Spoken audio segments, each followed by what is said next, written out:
Welcome to this explainer. Okay, let's dive right into the real psychology of why you absolutely desperately need that do-nothing time after work. Look, we've all been there, right? And it turns out there's actually some incredibly fascinating, hard science behind this exact behavior. Picture this. You've just come home from work. You pull into the driveway, you turn off the engine, and you just sit there for 20 whole minutes. Or maybe you walk through the front door and before you can even bring yourself to speak to your family or your roommates, you just stare at a blank wall like it's the most captivating movie you've ever seen. Have you ever experienced this? It's that heavy, almost magnetic pull toward absolute stillness after a long day. Now, there is a massive disconnect between outside perception and inner reality here. Most people, especially the ones waiting for you inside the house, well, they might assume you're just kind of being lazy or antisocial or maybe just in a bad mood. But psychology reveals something entirely different. For deep thinkers and highly sensitive, observant people, this isn't laziness. Science tells us it's a critical neurological reset. Basically, your brain is calling a timeout. Section 1. Surviving sensory overload. So you really have to understand that your brain is likely dealing with high social sensitivity. An average person goes to work, they hear some background noise, they have a few casual chats, and they just move on, right? Their brain easily filters the environment. But a highly observant brain, it doesn't use those same filters.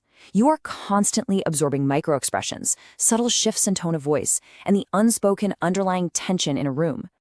By the time you clock out, your brain has absorbed a staggering amount of environmental data. I mean, tracking all those tone shifts, reading expressions, feeling out room dynamics, it takes incredible biological resources.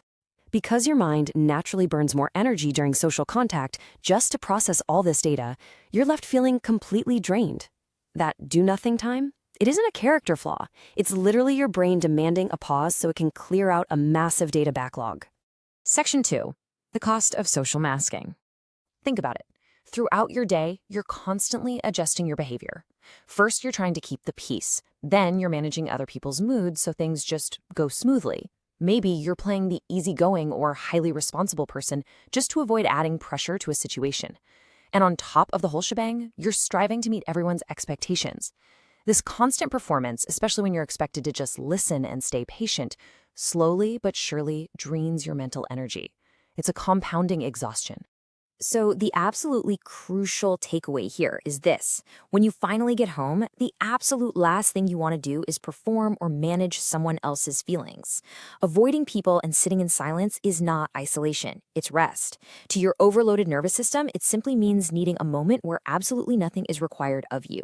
No nodding, no smiling, no fixing problems, just existing. Section 3. The cognitive offload. This brings us to a concept called cognitive offloading.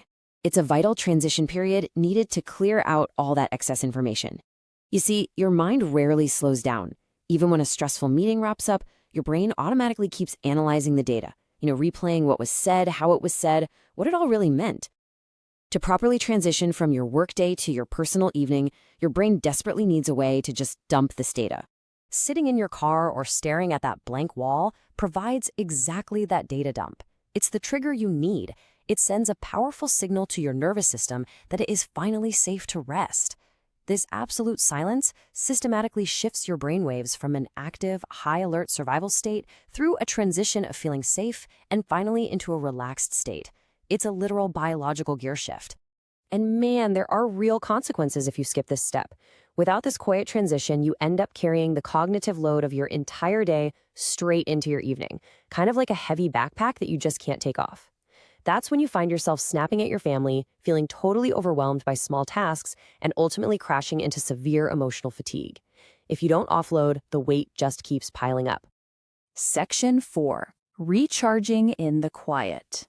While a lot of people actually fear silence and constantly seek out stimulation, immediately turning on the TV or scrolling endlessly on their phones, highly observant people use silence as a primary form of mental recovery.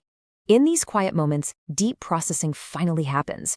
It gives you the space for self-awareness, it automatically organizes your thoughts, it drastically lowers your stress hormones, and it restores your emotional balance.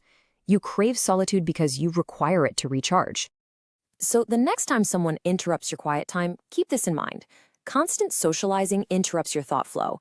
What looks like doing nothing to the outside world is actually your brain engaging in active, absolutely vital mental organization.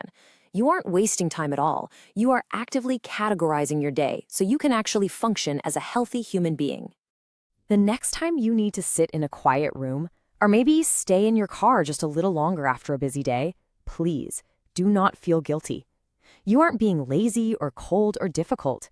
Your mind just needs space to decompress from a world that is constantly loud. Once you truly understand how your mind works, you can finally stop apologizing for who you are. So I want to leave you with this question. Are you ready to stop apologizing and start protecting your peace? If you want more real psychology that actually helps you understand yourself, no fake motivation, just the science, make sure to hit subscribe.